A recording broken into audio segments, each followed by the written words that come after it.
হে বোন, সৌন্দর্য বৃদ্ধি করতে চান? তাহলে আপনার দামি ক্রিমগুলো ভুলে যান। রাসূল সাল্লাল্লাহু আলাইহি সাল্লাম ১৪০০ বছর আগেই চিকিৎসার পথ বলেছেন। ত্বকের জন্য তিব্ব নববীর রেসিপি আজ আমি কুরআন ও সুন্নাহর আলোকে আপনাদের সাথে শেয়ার করব। সূরা ইউসুফ সপ্তাহে একদিন হলেও তেলাওয়াত করবেন। সপ্তাহে 2 দিন আলু পেস্ট করে মুখে লাগাবেন। রাসূল সাল্লাল্লাহু আলাইহি সাল্লাম তার স্ত্রী আয়েশা রাদিয়াল্লাহু আনহা এর আঙ্গুলে ছোট ফোঁড়া দেখলেন এবং বললেন, তোমার কাছে কি দাড়িরা আছে? তিনি বললেন, জি।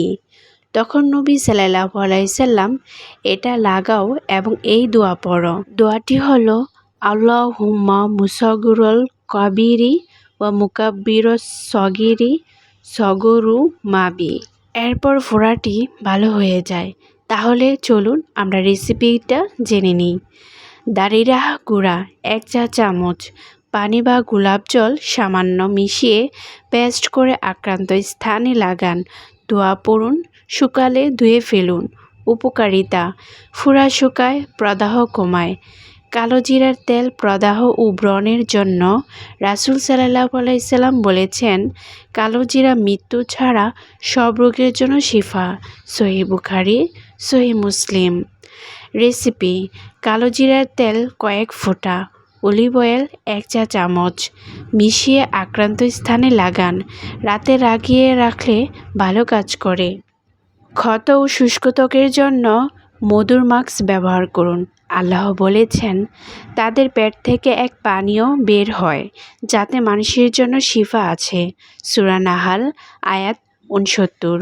রাসূল সাল্লাল্লাহু আলাইহি সাল্লাম বলেছেন, মধু খাও কারণ এতে শিফা আছে। সহিহ আল বুখারী।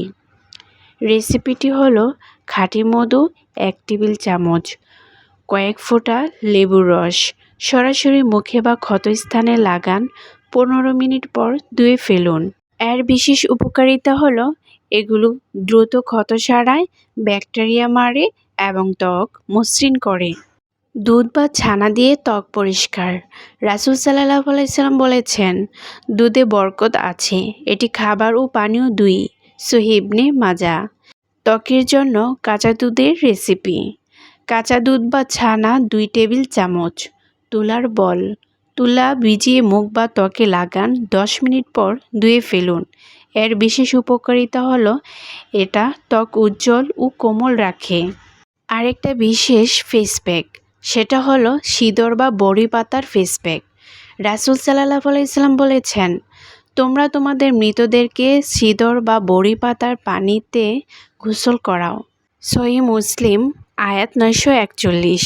জীবিত মানুষের ক্ষেত্রেও সিদর বা বড়ি পাতা গোসল, চিকিৎসা ও পরিশুদ্ধির কাজে ব্যবহৃত হতো।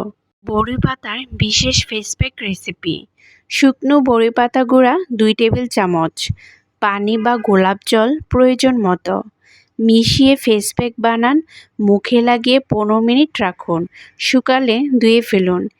এর বিশেষ উপকারিতা হলো, ত্বক পরিশুদ্ধ করে, অ্যালার্জি কমায়, ব্রণ ও চুলকানি দূর করে। সবগুলোই প্রাকৃতিক, সাশ্রয়ী এবং সুন্নাহ ভিত্তিক। যারা সংবেদনশীল ত্বক, আগে ছোট অংশে টেস্ট করবেন। প্রাকৃতিক উপায়ে সৌন্দর্য বৃদ্ধি করার ইসলামিক টিপস: ইসলামিক বাহ্যিক ও আভ্যন্তরীণ সৌন্দর্যের উপর গুরুত্ব দেওয়া হয়েছে। শুধু প্রসাধনী ব্যবহার করাই নয়, বরং প্রাকৃতিক উপায়ে সৌন্দর্য ধরে রাখা এবং তা আল্লাহর দেওয়া উপহার হিসেবে সংরক্ষণ করাও গুরুত্বপূর্ণ। নিচে কিছু ইসলামী টিপস দেওয়া হলো, যা মেয়েদের চেহারার সৌন্দর্য বৃদ্ধি করতে সহায়ক হবে। অজু করা সৌন্দর্যের প্রথম শর্ত। রাসূল সাল্লাল্লাহু আলাইহি সাল্লাম বলেছেন, অজুর মাধ্যমে মুখমণ্ডল ধৌত করলে সে অংশ থেকে পাপ ঝরে পড়ে। সহিহ বুখারী। ত্বক উজ্জ্বল ও সতেজ থাকে, ব্রণ ও কালো দাগ দূর করতে সাহায্য করে। অজুর মাধ্যমে রক্ত সঞ্চালন বৃদ্ধি পায়, যা ত্বককে স্বাস্থ্যকর রাখে। 2. জিকির ও দোয়া করা আভ্যন্তরীণ সৌন্দর্যের উৎস। চেহারায় নূর বাড়ানোর জন্য নিয়মিত জিকির করা খুবই উপকারী। 3 নাম্বার হলো সুন্নতি খাবার গ্রহণ করা।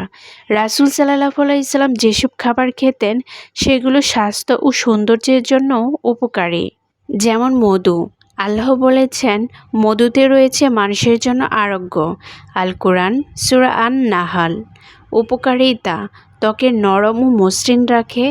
কালোজিরা, এতে সকল রোগের নিরাময় আছে, শুধু মৃত্যু ব্যতীত। এগুলো চেহারার দাগ কমায় এবং চুলের স্বাস্থ্য ভালো রাখে।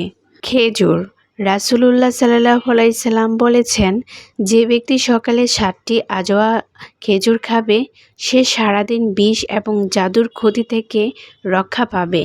বুখারী। এর উপকারিতা: শরীরের ভেতর থেকে পুষ্টি যোগায়, ত্বক উজ্জ্বল করে। পর্যাপ্ত পানি পান করা সুন্নতি অভ্যাস।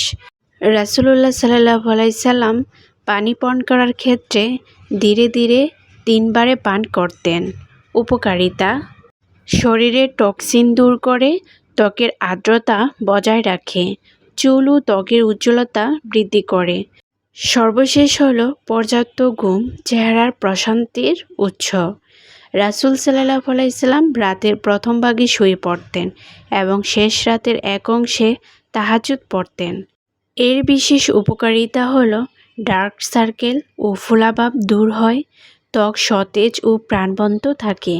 সৃষ্টি জগতের মধ্যে সর্বোচ্চ সৌন্দর্য আল্লাহ তাআলা মানুষকে দিয়েছেন, তাই এই সৌন্দর্যকে বৃদ্ধি করার জন্য নির্দিষ্ট কোনো আমল দেননি।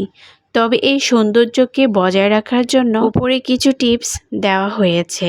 তাই সৌন্দর্য বৃদ্ধি করার জন্য বাজার থেকে দামি ব্র্যান্ডের ক্রিম কিনে টাকা নষ্ট না করে ইসলামিক দেওয়া টিপসগুলো ফলো করতে পারেন। ইনশাল্লাহ আশা করি উপকার পাবেন। ধন্যবাদ সবাইকে।